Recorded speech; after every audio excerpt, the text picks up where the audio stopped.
Things just took a major turn for the New York Knicks as we have multiple different updates, one regarding Jalen Brunson, which is absolutely huge, and also Tom Thibodeau making an adjustment to his coaching that has led to us learning that we have been absolutely lied to over the last couple of weeks in regards to a key New York Knicks player, and we are going to break all of this down. What's up, guys? Welcome back to Knicks Digest. It's Chris here, and we're going to jump right into things as always. And guys, if you're enjoying the content, make sure to subscribe if you are part of that group. If you're part of that 64% that's not subscribed to Knicks Digest, this is the place to be for all New York Knicks content. It's been 5 days since I've recorded a video. Good to be back. Let's jump into it because we have a lot to discuss. Well, we have a situation with the New York Knicks where their best player is out with a grade 2 ankle sprain in Jalen Brunson. Now, it's been unclear when Brunson is going to return. The Knicks are usually very secretive with their injury updates and don't really like to tell people too much about what's going on because they don't want other teams to know and be able to game plan off it and essentially have too much insider information on the New York Knicks. They hold their cards close to the chest. They've always done that ever since Leon Rose took over. Almost everything they've done has been a surprising move. The Brunson signing was not. That one was not very surprising at all. But outside of that, most moves the Knicks made have been sort of out of left field. And with all that being said, this injury is going to be no different where the Knicks are going to be silent on it until they have an exact answer. And they could hide it as long as humanly possible before you kind of legally have to disclose some injuries in the NBA. That is in the rules. But the Knicks are good at hiding stuff. And well, Ian Begley, the best Knicks insider around, revealed a huge update on Jalen Brunson, saying that he thinks that based on the trajectory and everything that's gone on here with Brunson, this weekend, the weekend coming up, if you're watching this on Wednesday, April 2nd, or a few days after, is a realistic landing spot for Jalen Brunson and his return. That Atlanta game, that Phoenix game, one of them we should see Jalen Brunson come back in, which is absolutely huge because Brunson is the engine of the New York Knicks, putting up 26 points per game, 7.5 assists, 3 rebounds, getting 1 steal, shooting 49% from the field and 38.4% from 3, also shooting 423% on corner threes. Obviously, he doesn't take a ton of them, but he does hit them because he's one of the best catch and shoot players in basketball. It's just he's so on ball that people they tend to forget that sometimes.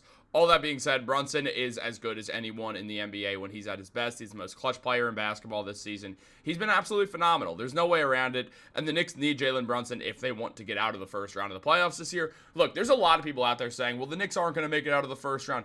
Yes, they are. Let's relax.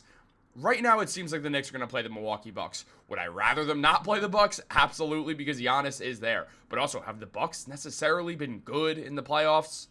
I know they won the finals 4 years ago now. Big whoop. They done anything since? Is that team still there?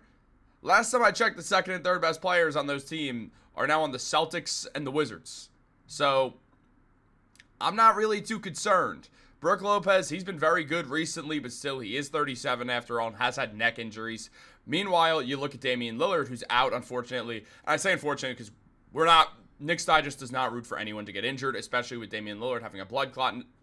You don't want to see that. It's probably because of all the flights that they take, but I'm not a doctor, so go look at Brian Suter for that. But look, where things come down to it, the Knicks still seem like they're playing the Milwaukee Bucks right now in the first round of the NBA playoffs. If Jalen Brunson's there, the Knicks should be able to win that series with ease. Yes, Giannis is going to be great, but you just got to stop Giannis. And the Knicks between OG Anunoby, Mikal Bridges, Mitchell Robinson, who's fully really getting back into game shape and is showing it, everything is falling into place for the New York Knicks to stomp the Bucks and then go on to play the Boston Celtics, which is going to be much harder, and they're probably going to lose that, but they can win. It's not an impossible feat, especially with Jalen Brunson, a true difference maker who can carry a team through a series, and we've seen that. We know that to be a fact. So he very well could pull off a miracle, and it's not even really a miracle as much as an upset.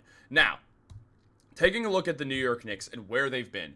Since Jalen Brunson went down, they're 8-4. They struggled at first, but they've really found their footing without Brunson. It's also helped they haven't had the hardest schedule in the world. I mean, their last couple of games, beating the Philadelphia 76ers, who had half their team on the injured list, obviously isn't some big accomplishment. 76ers fans and Knicks fans are happy with this outcome because, well, Knicks fans, we add another win to the win column, and the 76ers add another loss, which is important for them for draft lottery reasons, which really hard to imagine having been said 8 months ago, but here we are. Look, on top of that, Portland Trailblazers, not a very good team. The Milwaukee Bucks, the team who the Knicks will likely be playing in the playoffs. The Knicks beat without Jalen Brunson. You look at the Knicks beating the Mavericks, who are not very good either, but Anthony Davis exists, and on top of that, you see teams like the Wizards, the Heat, the Trailblazers again when Mikal hit the buzzer beater, the Sacramento Kings. The Knicks have a few good wins here and a few games that they absolutely should have won that they did win without Jalen Brunson. Because when you're a great team, it doesn't matter if you're missing your best player. If your team's second, third, and fourth and fifth best players, I know Towns has not played in all these games,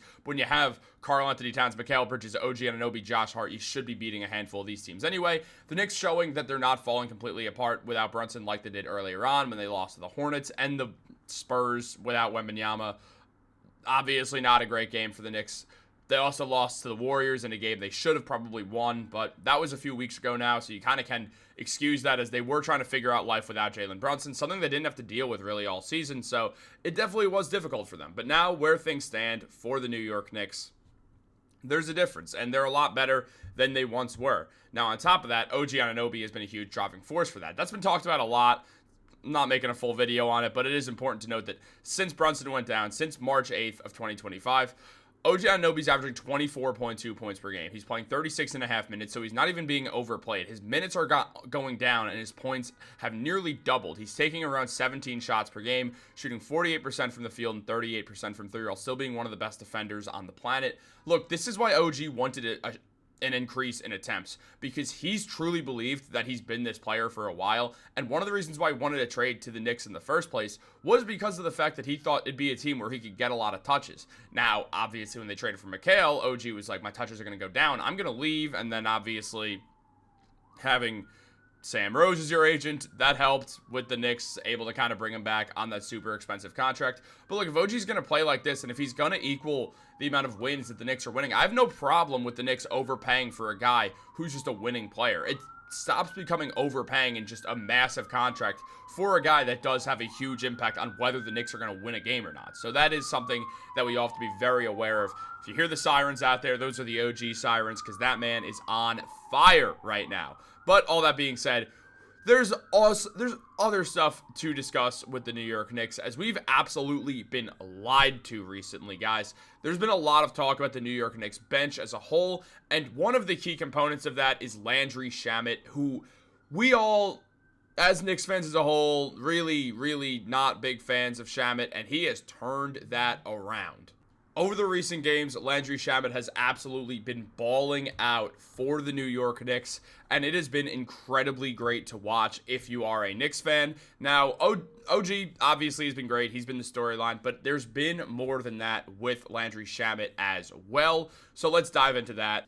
Shamet, over the last couple of games, is averaging 12.2 points over the last 5 games, along with just shooting the lights out. 48% from 3, shooting over 50% from the field. Landry Shamet has been everything the New York Knicks could ask for off the bench, especially considering that he's playing 22 minutes per game off the bench. He's really started to find his rhythm with the Knicks. He struggled a lot, and a lot of that could be added up to the fact that he did dislocate his shooting shoulder. So that is something that he had to come back from. And now he's playing with so much confidence. His defense has been great. The offense has been phenomenal. The Knicks needed this out of their bench. And Shamet has now played himself into serious playoff rotational minutes.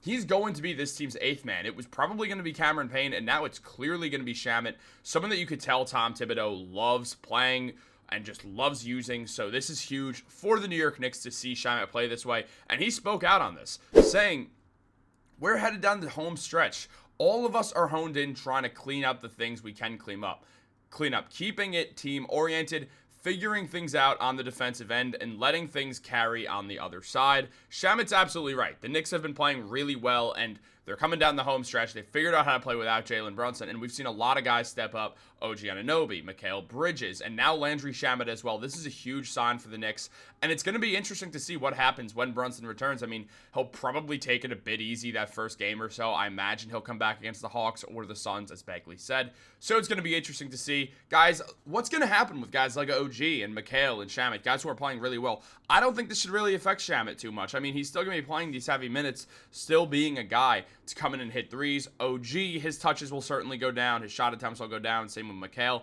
But we'll see how it impacts everything. Let me know what you guys think is going to happen in the comments down below. Like this video, subscribe, turn on post notifications. Have a great day, and go Knicks.